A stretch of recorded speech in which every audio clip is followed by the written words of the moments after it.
Hello there, let's welcome back to the Waifus. I'm Sefhi, and today we're gonna be talking a little bit about the newest, best looking character in Nika, Rosanna Chic Ocean. My God, she's making me act up.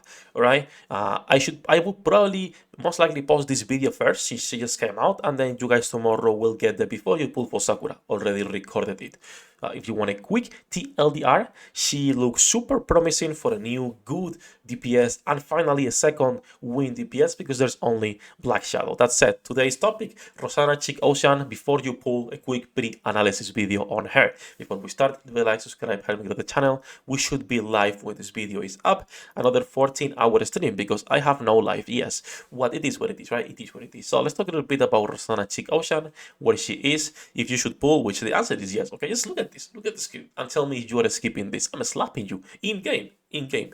No aggressions in here. Supporter, assault rifle, burst 2, wind. She's dealing 13-65% of attack as damage, which again is basic for assault rifles, 60 capacity, everything basic for an assault rifle. The only two exceptions, like we were saying previously, are going to be, of course, 2B and Scarlet. 2B sucks 6%, Scarlet, for some reason, 27%. The rest, it's always 13.65 or 14 point something, but still pretty good, right? Now let's talk about her kit, which is the important part. Reminder that the first character we are getting doing dot damage over time, outside of Harran and things like that, is Sakura. See, she is doing sustained damage, which is pretty good. Also, now that I think about that, does her run count as also sustained damage, or what is it called on her case, right? Or is it not? This virus transfer is not sustained. I hope they change it and it's also a sustained damage because her run needs some usage, bro. It would be nice to get more characters that can benefit from this type of boost. But again, back to the topic. Let's talk about Rosanna's kit. And like I was saying, this is the first character that does sustained damage, and now we're also getting, of course, a buffer for the type of damage. So, skill 1 passive Ferita activates when entering battle, affect all allies, increasing damage to parts by 24% for 15 seconds. I shared this on the other video for Sakura, but I'll share it here again. These are all of the bosses with parts and how often they regenerate. Shout out to Ali, he is the GOAT. When it comes, in fact, when it comes to Nika Theory crafting, if you want like more in-depth content, I would only trust both Ali and Sky that make content in YouTube or that consistently make content. There is amazing theory crafters, but when it comes to content creators, these two are just the GOATs, right? So Ali sent me this, and this is all of the bosses. There is plenty of cases where you're going to be able to use these two girls. It's not going to be something niche that you can only use for one solo raid and never again. No, you will be able to use them pretty much on a daily basis. So that's nice, right? You're getting damage to parts increase for 15 seconds, which will help out a start to ramp up the buffs from Sakura, and also activates when an ally or self destroys an enemy part, affect all allies, attack increase by 3% of casters attack, stack up to 5 times and lasts for 30 seconds. This is, whatever, this is kind of trash. Not trash, but it's 15% of casters attack if you are like fully stacked up, right? So it's kind of bad, honestly.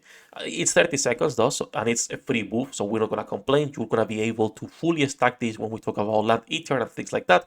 On other bosses, you're not gonna be able to fully stack this. The rest though, looking good. Skill 2, Espina di Rosa, active cooldown time of 30 seconds. They're going back to making active skills, which I'm happy. It's just that I hope they kind of reduce these cooldowns a little bit. Hopefully it's not something they plan to do with treasures, but we'll see. 30 seconds, affect all allies, damage to parts once again increase by 24%, affects the enemy nearest to the crosshair, dealing 70% of final attack as sustained damage every second for 15 seconds. Even with her buff that we'll see in a second from her burst, this is kind of meh. The damage to parts is good because it will help not only her own part 1, right, so her own attack buff, but it will help Sakura to keep up her stacks. But she's not a must to pair with Sakura, because yes, she's increasing the damage to parts. Most of the time you're going to be able to break them anyway. In solo raid it's not hard to. But her burst skill on the Grande, it's 20 seconds, thank God.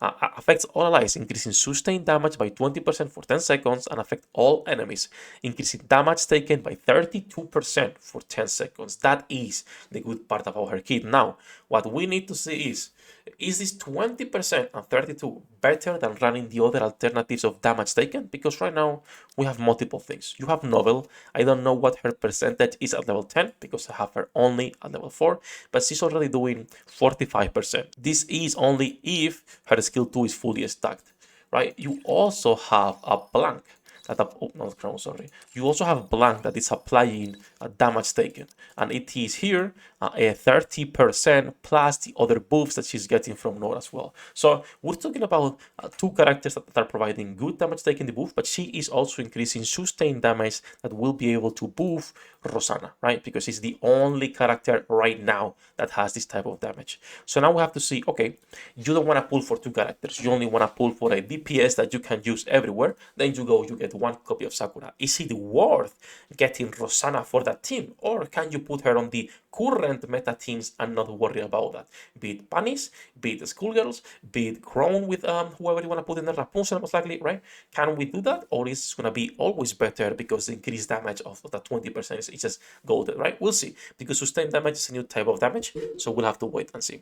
When it comes to her own damage, I don't expect much. Even with this increased sustained damage, this 70% right here of final attack and her attack buff, I don't like her kit that much. The only thing that I like is her burst damage. 32% damage taken, sustained damage increase. That is really good, and it's 20 seconds. The rest of the kit feels kind of weak in comparison, at least, to what they're doing with Sakura here, that she looks like a really solid DPS, right? Still, we'll see. We're going to be pulling for both. If you should pull or not, in my opinion, you should wait until the character is out and then see how she performs for Wells, for me, for everyone else, right? If you like what you see, then pull. If she's your waifu, however, go for her. We're going to try to MLB her because, my god, she's making me act up. That said, that's going to be it for this one. Once again, both characters looking really, really good. When it comes to supports, it's always harder unless they are super good. When it comes to DPS, finally getting something decent for Wind. It was time. But it's gonna be it. In my opinion, Sakura takes priority over Rosanna. We'll see how much she's a must pair with her or not. All that said, that's gonna be it for this one, bosses. As usual, thank you to my patrons for making this content possible. Love you all. Good luck with your pull degenerates, and see you in the next one. 役立たずは楽園から追放するのみ。ブランとノワールのショータイムです。天地万物を切るとはこういうことだ。